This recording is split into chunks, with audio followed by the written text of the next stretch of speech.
office with Joseph Skoda. And you know, May happens to be Asian Pacific Islander month, and we have months for that we celebrate the Europeans and the Hispanics and other cultures around the world. But let me tell you about what all these cultures have to do to make America great. What all these different ideals from around the world that come here for the melting pot to make America even better. Now we can argue today about politics, how things aren't quite working the way we planned them to. Well, let's kind of go back a few years, maybe a few decades.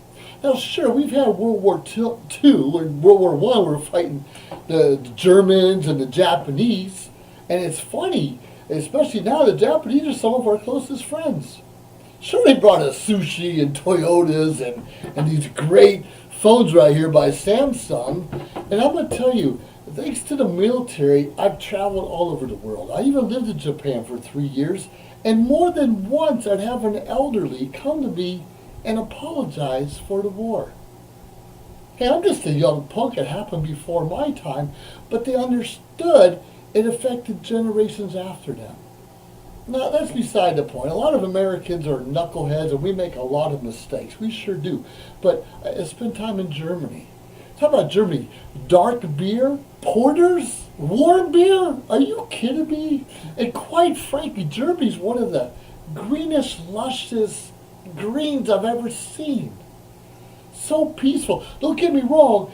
Germans are a lot like Koreans. They talk rough and gruff, and you think they're mad and angry, going to kill each other. But they can be some of the nicest people. It's just those cultural differences that sometimes we don't quite understand or can embrace. Now, I'm just a young punk from the great state of Ohio, and I have my prejudices. Of course I did, because I didn't know what I didn't know. But it's thanks to the military. Well, I spent 10, 11, 12 years actually in Asia, and that includes the Middle East also. And sure, we have a lot of problems with the Middle East. Hey, let's not pretend we don't. We do. But I met some great people there. I've had the shawarmas, some interesting food, and sure, I spent most of my time around Riyadh, but I got out to Dhahran, to the beaches. I've scuba dived in the Persian Gulf. I've been to Bahrain, where I was treated pretty sweet in those hotels. You ever walk into a hotel room, as soon as you open the door, a TV comes on? It says, "Welcome, Mr. Skoda. We hope you enjoy your stay. Right down the road you're going to." And then you go into your bedroom, another TV comes on. Say, "Mr. Skoda, if you look further here to the..." Wow. All I can say is, wow. I've been to Kuwait and Greece, and let's go back to Asia. Thailand, I spent a lot of time in Thailand, a lot of time in the Philippines. Pad Thai, Bihon, Lumpia. Some of the nicest people in the world, some of the friendliest, got beat up the most during World War I and II, and that's the Philippines. And yet today, even though a few years ago I got to see the Bataan Death March and how they tortured, the Japanese tortured Filipinos and Americans, of course. 100-mile march, and most of them died. It was horrible. They got museums everywhere. And today they have Clark Air Base, which has turned out to a big industrial center that invites the Chinese, the Koreans, the Americans, the Australians, everybody else to set up shop. Because they embrace, okay, we have a history, but they don't try to hide it. In America, we're most recently trying to hide what happened in the past. We've had slavery. Let's not hide it. We've been knuckleheads to other cultures out there. We've been tortured. Yes, we've had a Confederate flag. Let's not hide that. That's part of our history. If we're going to let other cultures in here embrace them, we cannot get rid of our own history. There was a Revolutionary War once, and Britain is one of our best friends. Sure, we got some political differences now and some other things, as we do in our own country, let alone the rest of the world. But it's these differences that we get. Think about the panda bear or the koala bear. They don't even look alike. But we embrace them in our own culture, and they're from other places. So when we learn to embrace, and we don't understand, someone comes to live in America, they have to kind of adapt and conform to American values. Simple. Simple. That is non-discussable, non-negotiable. But when someone comes with great ideas and wants to share, or invite you to their house and show you how to use those chopsticks, that's challenging to use chopsticks. But quite frankly, you and I know how to use them. No, I know I would lose a little bit of weight as well as many of us do. So the same as the Hispanics. Mexico, you ever been to Cancun? Yeah, I don't recommend it. It's too touristy. But there's so many other islands and beaches out there. And it's a lot of fun. I spent time in Panama. I spent time in Brazil. All over the world. And I'm still proud to be an American. And probably more because I have the freedom to travel to these other countries. I have the freedom to embrace what they have to bring to me. I have the freedom to talk to you on a computer right now or in front of a camera to share my views. And some of those other countries do not have the same freedoms to share their views openly. Yes, we're always going to have issues with other countries. There's always going to be a threat of some sort. There's a threat now, there'll be a threat tomorrow, I guarantee there'll be a threat 10 years from now. We don't know what it's from. If we can embrace the differences with one another just for learning purpose of nothing else, and share ideas without destroying one another's values, you know how much stronger we all are? We all are. When we let someone come in from another country, we train them. The whole idea is let them get educated here and go back to their own countries and help it become better, make the government stronger, make the people think for themselves. That's the idea. And it's a darn good idea. It doesn't always work out that way. But we keep encouraging people just to get smart. And quite frankly, us as Americans not taking advantage of education system, which is good most of the time, sometimes not so much. Because some of the things taught is BS. Quite frankly, we have a lot of BS in our colleges now, and we need to stop steering that because in some way over the last couple of decades, we're stopping people from thinking on their own. We have our mass media telling people how to think. We have our schools demanding you act a certain way. That's not the America I want to live in. That's not the America I want my kids or grandkids to live in. But I'm so thankful for the experience of being in the military, traveling under other countries where I felt accepted. I made friends. I experienced the food, not a fast food joint like we have here in America, but real food. I sat in the deserts in Saudi on big, thick carpets drinking tea next to camels. I thought that was just in the movies. No, they really do that today. So much fun. So much darn fun. So be careful what you're learning. And it's okay to learn about other cultures, but we do not need to change our values. And if you don't quite know where you fit in or what right from wrong, study, research, ask someone you trust.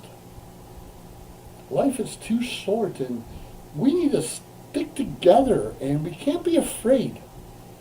Yeah, we're affected. A lot of us are affected by the coronavirus. And I think the media's pushing it over the edge and saying more, they're making us scared.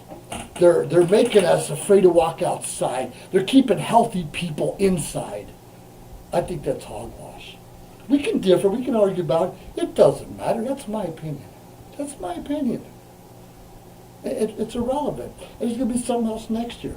Whenever something or someone causes hysteria, or we're afraid of something, do your own research. Life is too short to be scared. We cannot live our whole lives in a cage, self-imposed cage in some cases. So learn from what we've done to other countries, and we've fought, and there is terrorism in the United States of America. We are being threatened on a daily basis, I guarantee you. And it's better you and I don't know about everything going on in the background. But just to be ready for the unexpected. Just to be prepared. Don't be afraid. Just be smart about things. It's like we don't go down dark alleys at night. Does somebody have to tell you that? It's just like that. Or you don't park your car in a place where there's no lights at night. No one has to tell about those things. Washing your hands and cover your nose and mouth? Does someone really have to tell you to do those things?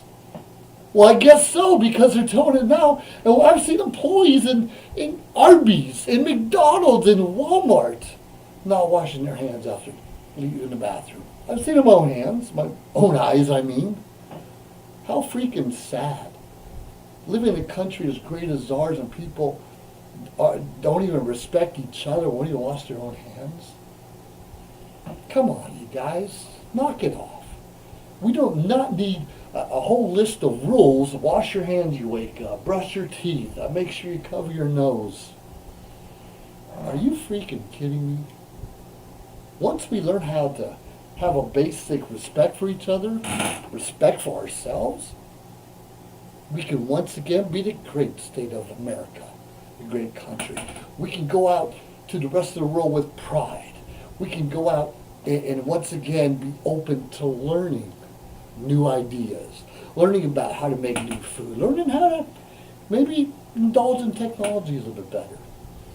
Why is so many people coming to the U.S. and taking our jobs? Quite frankly, because they want it. Quite frankly, because a majority of them coming over are working, are studying harder than the people born here. Quite frankly, because their culture demands that they do all they can do to get ahead and learn all they can learn. Why did America lose sight when we in the greatest country in the world, and I'll tell you why.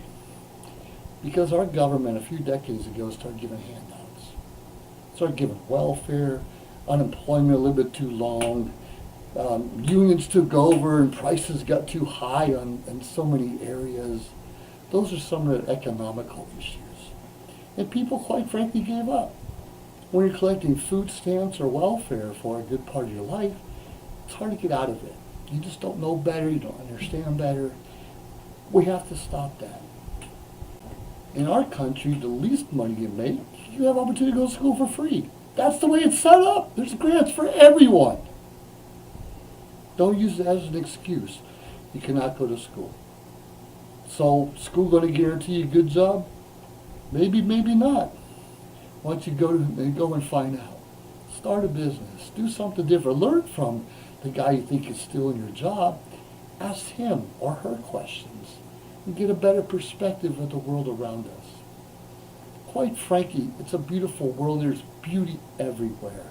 Beauty in Iceland, Germany, Switzerland, Greece, Saudi Arabia, Kuwait, Malaysia, Australia, and right here at home, in the United States of America. Take time to smell those flowers. Take time to appreciate your neighbor. Even though somebody cuts you off in traffic and have loud music and the kids are running around, sure, they still need guidance, love, and compassion from us. Is it easy? No. But quite frankly, it's worth fighting for.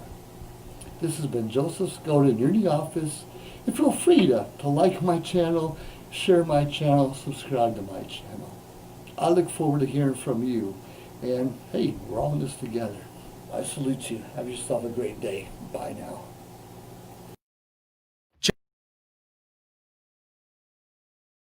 Of New York. So his job is very hectic, and he realized that it is necessary for him to go and finally take a vacation. But he went on a vacation without planning out the details, and wasn't able to truly enjoy where he went because he had to think about so many things that he didn't plan for. Instead of enjoying his time away from work, he came back with more stress that he was not able to take full advantage of his vacation. But this year, a coworker suggested him to try World Ventures this time to make his vacationing more enjoyable and less stressful. They do not require you to plan anything outside of your transportation, which is also available at discounted rates. Your stay, your transport, and many meals are planned by the club.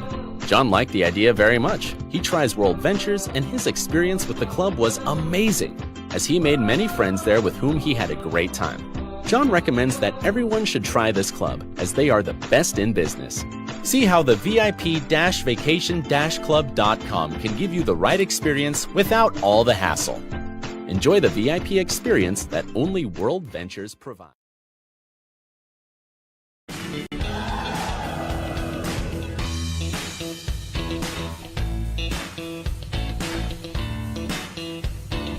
you ready to hear about the most amazing competition coming your way?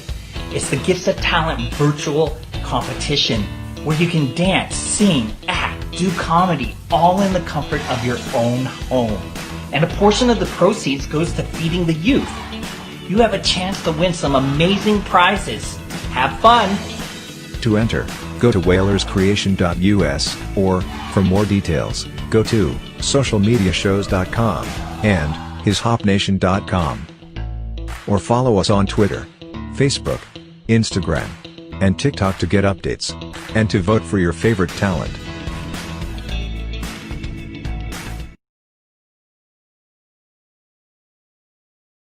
Social Media Shows Network were initiated in 2017.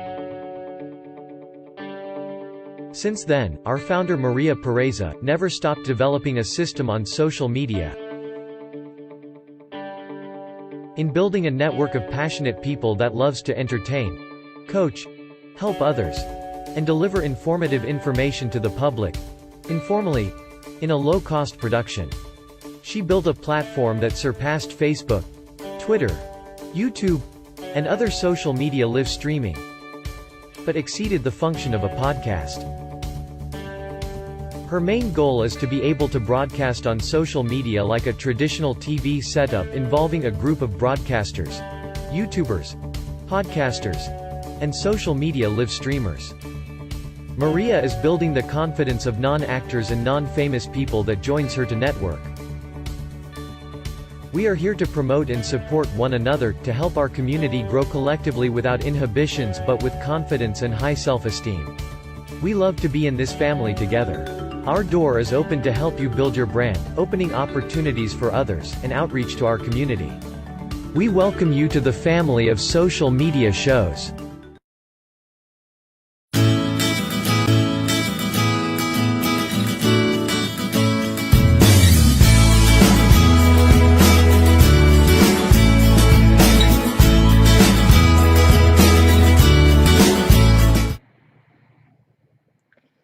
Hello, everyone. You're in the office with Joseph Skoda and Vanessa Phelps today. Maybe you've seen us before, and hopefully you haven't, so we can stay out of trouble. What do you think? You know, we're running into trying times today. We don't know what's safe and what to wear and who to trust and who's our family and all of those good things. You know, how do we know what's the new norm and what we're supposed to be doing now? Anyways, I can only wear this so much longer, and that's enough. We're in a secure environment. Well, it's pretty exciting, but I want to talk to Vanessa Phelps right here, who's still incognito, about family, about values, about good stock, about who can you trust in this world. Let's know your thoughts, Vanessa. Who can I trust in this world? Who should we all trust in this world? Who do you know? I think that everybody should have at least one person that they can trust with their life. I learned that very early on, practically in the military. I worked as a nurse, and I always looked around when I came on duty to see who was going to be my bailout buddy in case there was an emergency.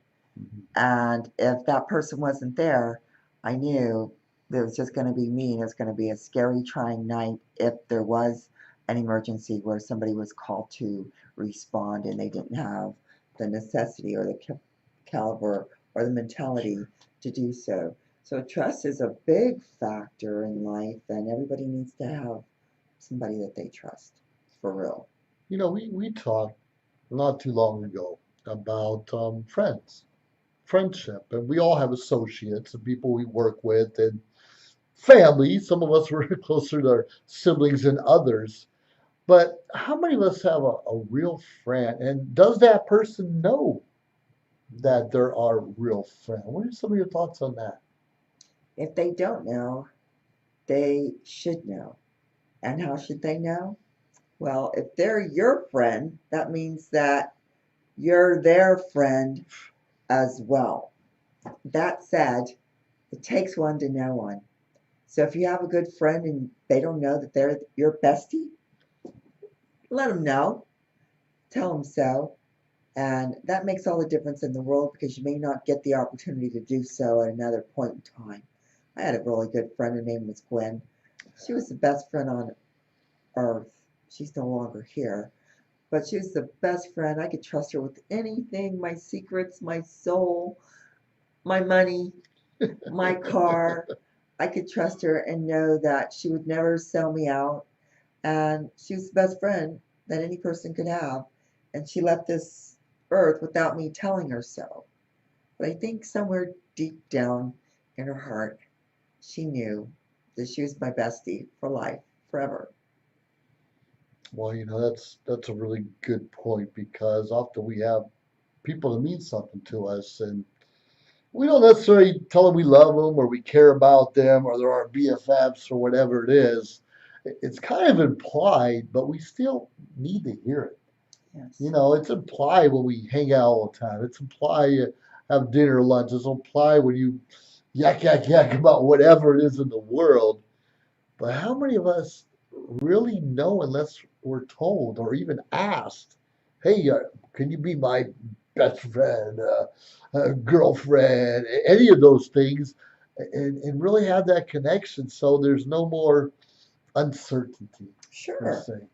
Absolutely. I want to know. Will you be my friend? Absolutely. Are we friends? We sure are. Yeah. So sometimes love knows love. You think that that goes without question, but when someone says, "Oh, this is my friend," I sit up a little straighter, a little taller. I get a sense of pride. It's like, yeah, Absolutely. Absolutely. I feel honored to be your friend. Friend to me means a lot, and that's like being queen for a day when you have the honor of being somebody's friend, especially when they're your friend as well. That's true. Sometimes people call us their friends, but we don't always feel that way. The same. We don't reciprocate for whatever reasons, and we just not feeling it. Maybe there's gossip in the background that bothers us, or maybe the trust isn't there. Yeah. So how do you know? How do you really know if someone is friend worthy? Friend worthy, I like that. Friend worthy. I think the friend go deep, and it doesn't necessarily mean a lengthy period of time, but there's a connection that just doesn't get transcended. You don't have a fallout and never speak again. That's really not the sign of a true friend. True friends are there for you when you're down, and they're there for you when you're up. That's a sign of a true friend. I have bingo buddies, and I do have my bingo buddy who is my real friend. And I know without a fact whether we're winning or losing, we're both winners because the bingo parlor is our spot to connect our friendship, win, lose, or draw. We're winners because we're there together doing what we do best. And we can solve all the world's ails over a game of bingo.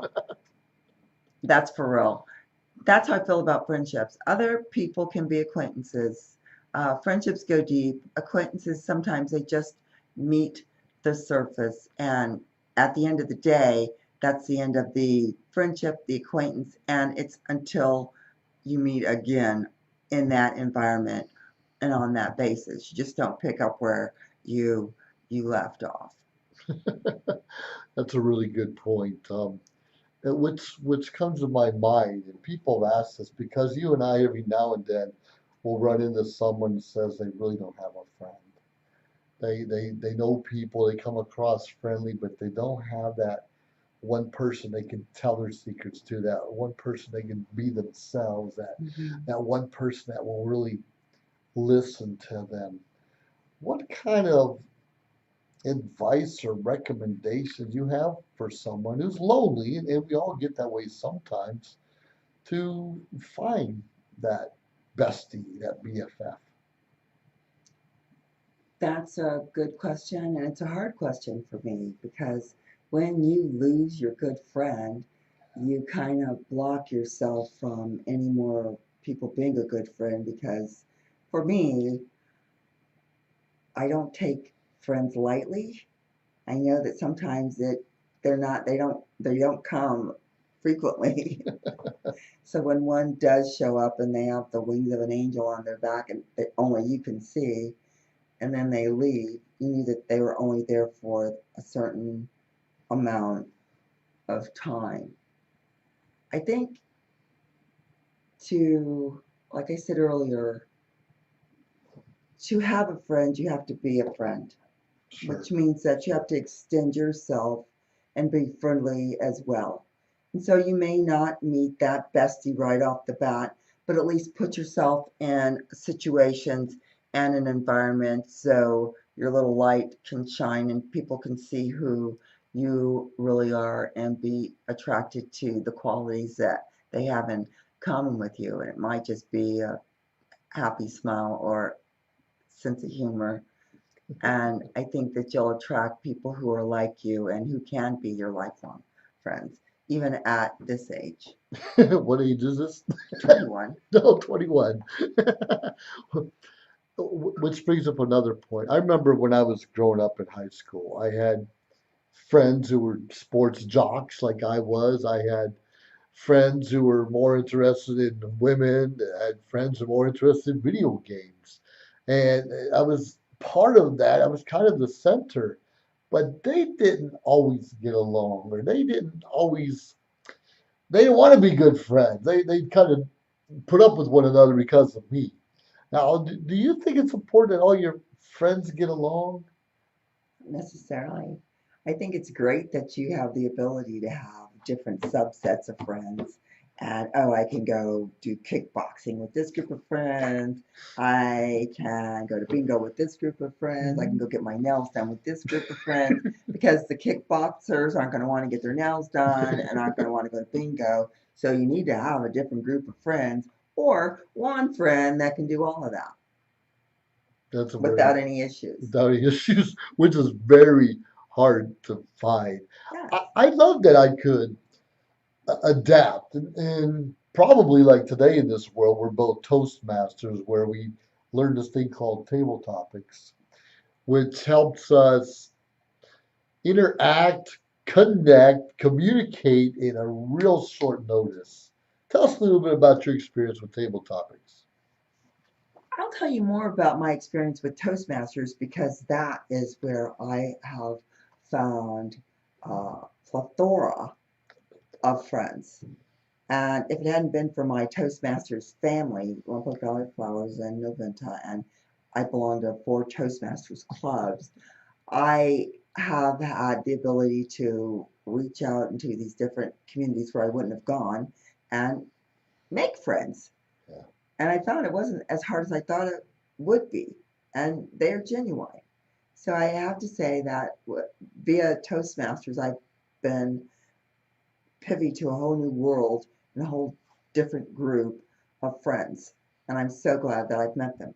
But as far as table topic goes, it gives you the opportunity to share a little bit about yourself, get to Sure. speak impromptu on any topic that you fancy. Well, sometimes it's not your fancy. Maybe it's not.